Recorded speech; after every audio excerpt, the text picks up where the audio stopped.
So, Square Enix did something pretty strange in August of 2024. They decided to completely remove access to Kingdom Hearts Union Cross and Dark Road, this little guy right here, for both iOS and Android. No explanation, no reason given. This was a shadow removal, if that's even a thing. And a lot of us were led to believe that this could potentially indicate maybe something more with these two games coming on the horizon. After all, both of these games entered into an offline state in 2021. It was announced that the service would be shutting down and the stories of both games would be coming to a close, but the app would still be accessible. For Union Cross, you'd still be able to customize an avatar and view the theater mode, being able to still consume the story, but Dark Road could still be played in its entirety, even though it's not really much of a game. It's really more so of an auto-battler idle game. But still, the point is, you could access both of these games. And this is kind of important given that Kingdom Hearts 4 is the next major Kingdom Hearts installment, where these two games hold some pretty important stuff in relation to the story of Kingdom Hearts from here on forward. I'd actually argue that specifically Kingdom Hearts Union Cross would have to be one of the most important Kingdom Hearts games currently. So why, if Square Enix don't have to pay for server costs anymore because they're not running either of these games on an online service and that it's in an offline capacity, why would they remove this game from the App Store? Because we still, in 2025, almost 2026, nothing has been mentioned about the removal of this game from both app stores. This means that for most people, the only way that they're going to be able to consume this story is via YouTube cutscenes. Now, admittedly, that is actually the best way to consume the story of both Dark Road and Union Cross. But in an official capacity, that's not exactly a great look for Square Enix. What if I were to tell you that there is actually a way, in fact, two methods of still being able to play both Union Cross, at least looking at its theater mode, and Dark Road. So the first method here is going to apply to both iPhone and Android users, but it only applies to people who had previously downloaded the game in the past. If you go over to the App Store and tap on your profile icon, then tap on Apps, then move over to the Not on this iPhone tab, you can see all of the apps that you've previously downloaded. This also includes games that have been delisted from the App Store. Here, you can find Kingdom Hearts, Union Cross, and download it. You can also do this through the new iOS 18 Games app that just comes preloaded now on all iPhones by simply going over to the Library tab and looking for Kingdom Hearts Union Cross. Again, this will only work if you've previously downloaded Union Cross back when it was available on the App Store. Now, I'm an iPhone user, so I'm not familiar with Android, but there is a similar method that you can do via the Google Play Store. What's curious about this, though, is Square Enix have made that conscious decision to allow people to still download the game if it is within their app library. Because if a developer wants to, they can actually completely remove an app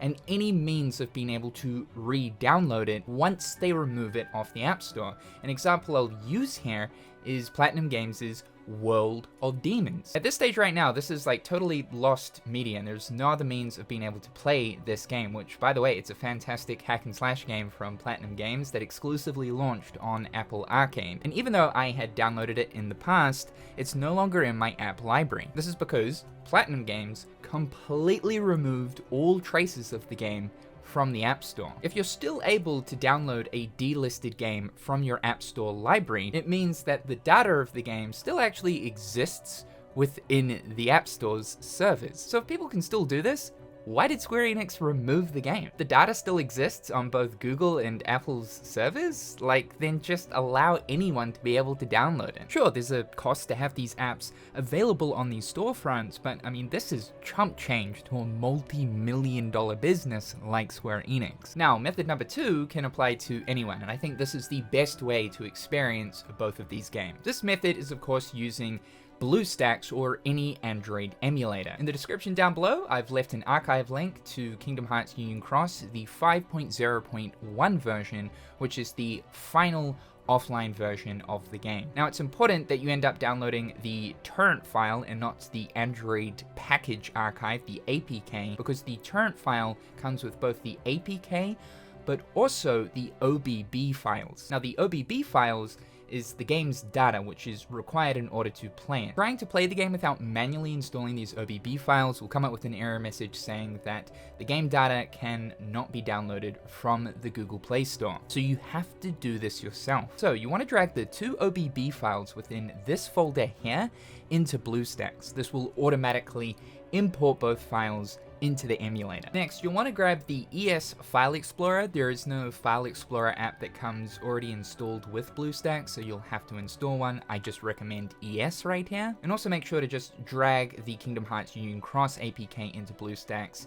and let it install. Once you've done both of those things, you'll want to open up the ES File Explorer, go into Internal Storage, go into DCIM, Shared Folder, and you'll see your 2 OBB files for Union Cross. We're going to want to select both of these by holding down left click, select both, and then press cut. From here, go back to Home, Internal Storage, Android, OBB, and if you've already installed Union Cross and also launched it, you should have an empty Square Enix Android Google Play folder right here. This would have been automatically created. It's basically the game data and update folder for the game. Go into this folder and simply paste both of those OBBs. From here, you can go back to your home screen and launch Kingdom Hearts Union Cross. By the way, this method also works for any Android phone as well. So if you are someone that wants to play on their Samsung or Android device, but didn't play Union Cross back in the day, so you can't download it from your app library, you can actually do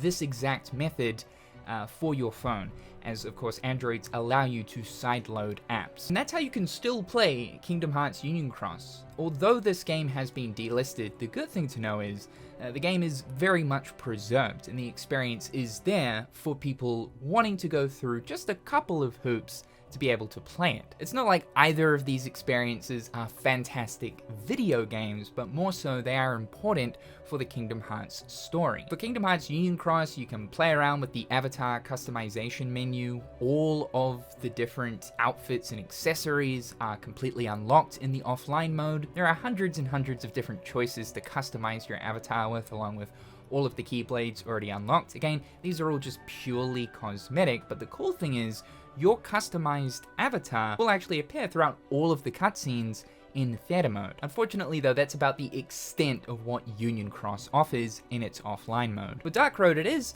the entire game, though I would argue that Dark Road's gameplay is actually worse than Union Cross, and that really is saying something. As like I mentioned, this really is just an auto battler.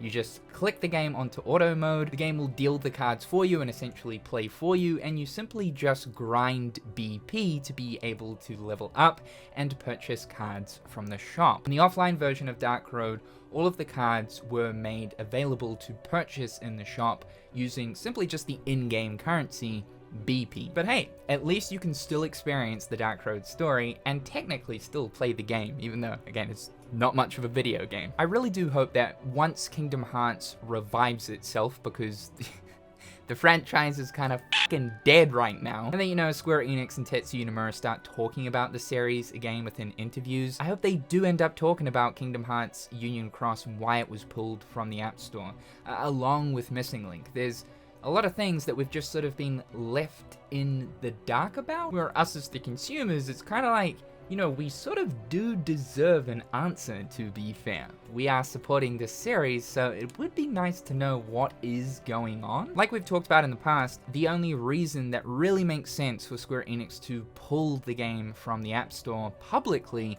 is that a remake of some kind is on the horizon. But the fact that it's been more than a year now and Square Enix still haven't acknowledged its removal is pretty concerning. So hopefully this has helped some of you guys out that still want to be able to experience both of these games. Thank you so much for tuning into today's video. Be sure to slippity slap that like button and subscribe if you haven't already. Big shout out to my wonderful patrons and YouTube members. I hope you're all having a fantastic day, and we'll talk again real soon.